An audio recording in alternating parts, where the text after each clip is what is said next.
यीशु मसीह के नाम में मेरी तरफ से आपको बहुत बहुत सलाम and welcome with this new video.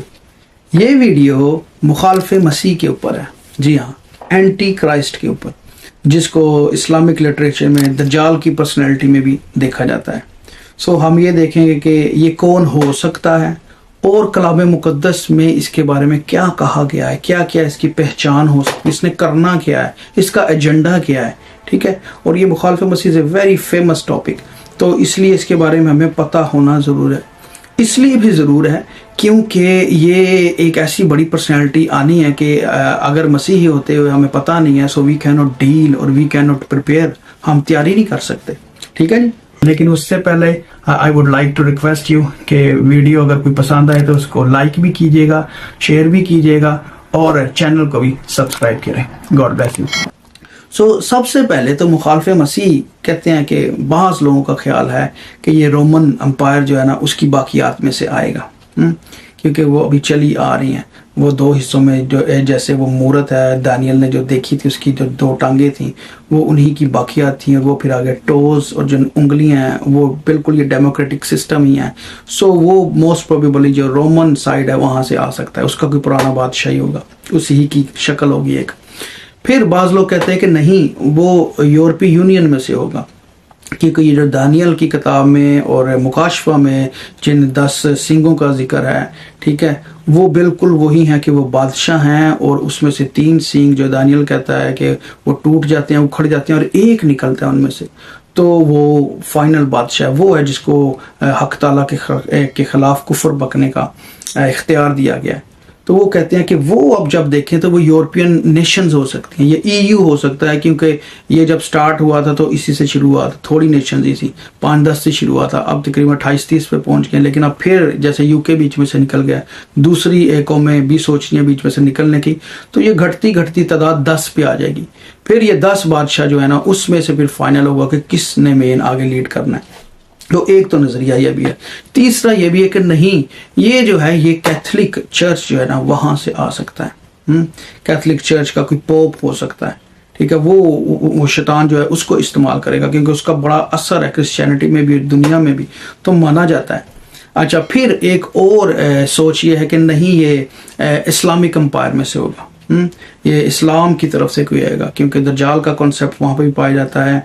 और मुखालफ मसीह की जब हम तारीफ देखते हैं जो पौलुस ने किया ख़ास तौर पे कि कौन झूठा है सिवाय उसके जो यीशु के मसीह होने का इनकार करता है, जो बाप और बेटे का इनकार करता है, क्योंकि जिसके पास जो बाप का इनकार करता है वो बेटे का भी करता है, जो बेटे का करता है वो बाप का करता है।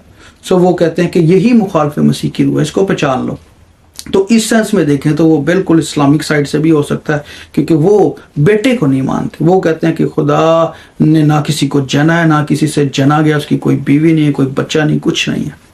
But they do not understand the theology of Christianity. हाँ, जो पुराना और नए अहदनामा है उसकी थियोलॉजी ये नहीं है कि यीशु को खुदा ने, यीशु उसका कह ले कि बच्चा है कि वो उससे जना गया है, वो उस सेंस की थियोलॉजी है ही नहीं है।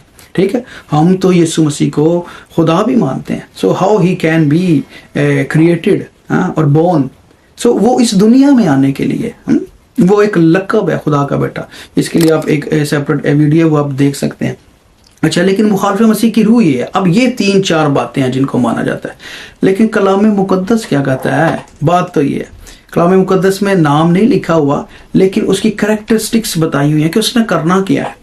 2-3 काम उसने बड़े बड़े करने हैं, फिर हम कलाम में से आयतों को भी देखते हैं। एक काम तो उसने ये करना है कि उसने खुदा के खिलाफ कुफर कहना है, और कहते ही रहना है, डेलिब्रेटली कहना है, यानी कि खुदा के खिलाफ ब्लास्फेमी उसने करनी है, खुदा बाप, बेटे और पाक रूह के खिलाफ। ये उसका मेन एजेंडा है, यानी कि उसके अंदर जो ग्रज भरा होगा ना, शैतान के अंदर जो उसका चारा नहीं चलता, वो शैतान ने उसके अंदर समा जाना है, ठीक है, मुकाशफा 13 के मुताबिक, और उसको अपना सारा इख्तियार देगा, क्योंकि मिकाएल ने और उसकी फौजों ने उसको आसमान से गिरा देना है। लिखा है कि वो गिर जाएगा, और फिर लिखा है वहाँ पे अफसोस है, खुशकी और तरी, कि वो बड़े गजब में तुम्हारी तरफ आता है, क्योंकि आसमान में अब उसके लिए कोई जगह नहीं रही। फिजाओं से, हवाओं से उसकी जो हवा की अमलदारी का हाकम अभी है वो गिरा दिया जाएगा, और फिर वो उस बंदे को इस्तेमाल करेगा। ठीक है जी। सो उसने एक तो कुफर बकना है बहुत ही जबरदस्त किस्म का। फिर उसके बाद उसने क्या करना है, जो इसराइल है, इसराइल जो ज्यूइश नेशन है, उसने उसकी तबाही करनी है। इसका भी एक होल चैप्टर है कि वो अजदहा जो है वो जो बेटा जनती है उसके पीछे चढ़ जाता है, और वो पूरी की पूरी डिटेल है। फिर उसके अलावा उसने जो मुकद्दसीन है, तीसरा काम उसने जो खुदावंद के मुकद्दसीन है उसने उनके खिलाफ भी लड़ाई करनी है। सो यानी कि जितने खुदा के लोग, उसके मुकद्दसीन, ठीक है, इन सब के खिलाफ उसने एक एजेंडा प्रिपेयर किया कि I have to fulfill that. लेकिन जब उसका इख्तियार आसमान से ख़त्म हो जाएगा, हवाओं से ख़त्म हो जाएगा, तो उसको ज़मीन में किसी आदमी की ज़रूरत है। अच्छा, और ये कहते हैं ये ख़ास बादशाह ने आना है, ठीक है जी। अब देखें इस बादशाह के बारे में दानियल नबी कहते हैं कि जो है ना, और बादशाह अपनी मर्जी के मुताबिक चलेगा और तकब्बुर करेगा, दानियल 11 में, और सब माबूदों से बड़ा बनेगा और इलाहों के इलाह के खिलाफ बहुत सी हैरत अंगेज बातें कहेगा, ठीक है। फिर दानियल 9 में लिखा है, एक बादशाह आएगा जिसके लोग शहर और मकदिस को मस्मार करेंगे, उसका अंजाम गोया तूफान के साथ होगा और आखिर तक लड़ाई रहेगी, बर्बादी मुकर्रर हो चुकी। लिखा वो 1 हफ्ता के लिए बहुतों से अहद कायम करेगा और निस्फ हफ्ता में ज़बिया और हदिया मौकूफ कर देगा। ये भी एक उसका एजेंडा है कि वो हैकल में आएगा और इसराइल के साथ पीस ट्रीटी करेगा, और उस टाइम जब कुर्बानियाँ चल रही होंगी तो आद में आके निस्फ हफ्ता में वो कुर्बानियों को मौकूफ कर देगा, और फिर वहाँ पे वो उजाड़ने वाली मकरूह चीज़ को नस्ब करेगा। इसका भी खुदावंद ने देकर बताया कि जिसका जिक्र दानियल नबी की किताब में आया, जब तुम मुकद्दस मुकाम पर उसको खड़ा हुआ देख लो तो पढ़ने वाला समझ ले। सो यीशु मसीह ने भी कहा है कि इस खास इवेंट ने होना है, उजाड़ने वाली मकरूह चीज़, और वो अपना बूत एक्चुअली वहाँ पे रखेगा, और जो झूठा नबी होगा वो उसमें रूह फूंकेगा, ठीक है। सो झूठा नबी और मुखालफ मसीह 2 डिफरेंट पर्सनैलिटी है, ये भी हमें अंडरस्टैंड करना चाहिए। हम सारी बातों को मुखालफ मसीह से जोड़ देते हैं, ऐसे नहीं है। मोस्टली काम ये रूह फूंकने का, आग आसमान से नाजिल करने का, ये सारे के सारे काम झूठे नबी के हैं। इसके ऊपर सेपरेट वीडियो अभी हमने बनाई है, ज़रूर देखिएगा, और हो सके तो चैनल को भी सब्सक्राइब और लाइक कीजिएगा। अच्छा, सो ये अब उसने काम करना है, एक बादशाह ने आना है। और फिर दानियल ये कहता है कि जो खुदावंद ने इसको रोया भी दिखाई थी, उसमें उसने 10 सींग देखे थे, ठीक है। उसमें से फिर उसने देखा कि 10 सींगों में से जो 3 सींग है ना वो उखड़ गए हैं, और एक सींग उनमें से निकला, और वो खुदा के खिलाफ कुफर बकता है। देखें लिखा है कि, और क्या देखता हूं कि उनके दरमियान से एक छोटा सा सींग निकला जिसके आगे पहलू में से 3 सींग जड़ से उखाड़े गए, और क्या देखता हूं कि उस सींग में इंसान की सी आंखें और एक मुंह है जिससे घमंड की बातें निकलती हैं। सो इस रोया को वो कहते हैं कि 10 बादशाह हैं, और वो मोस्ट प्रोबेबली EU से हो सकते हैं, लेकिन I think so it also can be empires. हाँ, जैसे अभी नई अलाइनमेंट हो रही है पॉलिटिकल बड़ी इसराइल के खिलाफ, so it can be from anywhere. So और जब हम इसको देखें ना, ख़ास तौर पे मुकाशफा के तनाज़र में, तो वहाँ पे लिखा हुआ है कि एक हैवान को मैंने समुंदर में से निकलते देखा। सो समुंदर जो है, पानी जो है, और समुंदर की रेत जो है, वो जेंटाइल्स को कलाम मुकद्दस में जाहिर करती है। वो गैर कौमों के बारे में है, वो उम्मतों और ग्रोहों के, ऐसे ग्रोहों के बारे में कि जो खुदा के लोग नहीं है, जो उस पर ईमान नहीं रखते। काशमा में भी लिखा है, पुराने अहदनामे में भी ये सारी बातें लिखी कि वो गैर कौमों की तरफ इशारा है।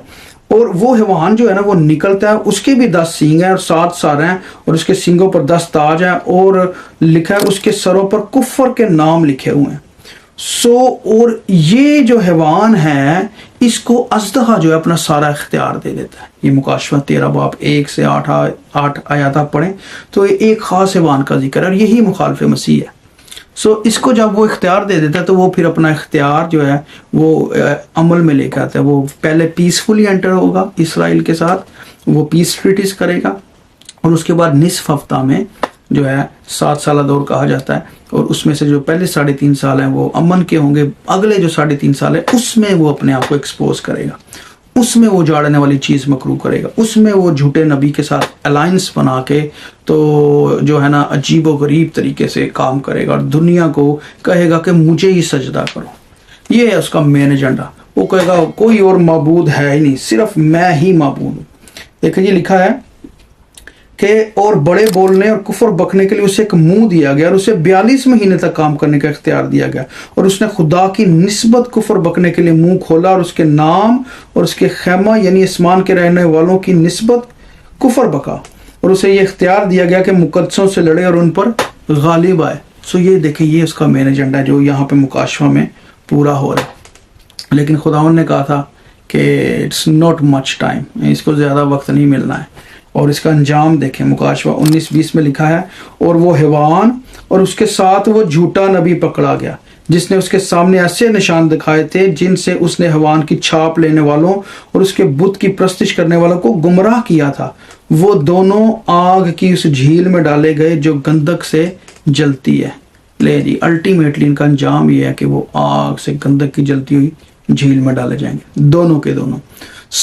लेकिन ये जो टाइम होगा that will be a time of, इसको याकूब की मुसीबत का टाइम भी क्या कहा गया है, ट्रिबुलेशन पीरियड भी कहा गया है। दानियल इसको एक दौर और दौरों और नीम दौर कहता है। फिर ये 42 महीने का मुकाशवा में वक्त का जिक्र है। इसको एक हफ्ता से भी तशबीह दी जाती है जिसमें निसफ हफ्ते में ज़बीहे मकूफ हो जाएंगी। सो ये सारी जो कैलकुलेशंस हैं, this is all about A time period, कि वो एक time period most probably 7 years होगा जिसका ट्रिबुलेशन भी कहा जाता है थियोलॉजी की टर्म में। सो उसमें वो ब्रेक करेगा 3.5 साल में आके और फिर वो एक्सपोज होगा। सो हमें अब क्या होना चाहिए, हम मसीही होते हुए हमें इन सारी चीज़ों की पहचान होनी चाहिए, अंडरस्टैंडिंग होनी चाहिए कि this event we can not ignore that, क्योंकि यीशु मसीह ने कहा है कि जब तुम उस उजाड़ने वाली मकरूह चीज को जिसका जिक्र दानियल नबी ने किया है मुकद्दस मुकाम पर खड़ा देख लो तो पढ़ने वाला समझ ले। कौन समझ ले? पढ़ने वाला, कलाम को पढ़ने वाला। सो अगर आप पढ़ेंगे नहीं कलाम को तो हमें पता कैसे चलेगा मुखालिफ मसीह कौन है, कब आ रहा है, कैसे आ रहा है, कौन हो सकता है। ठीक है, सो कलाम से ही हमें पता चलेगा। सो इसलिए हमें इस सारी बात के बारे में जानना और पता होना बड़ा ज़रूर है। I hope you have learned something new today. God bless you.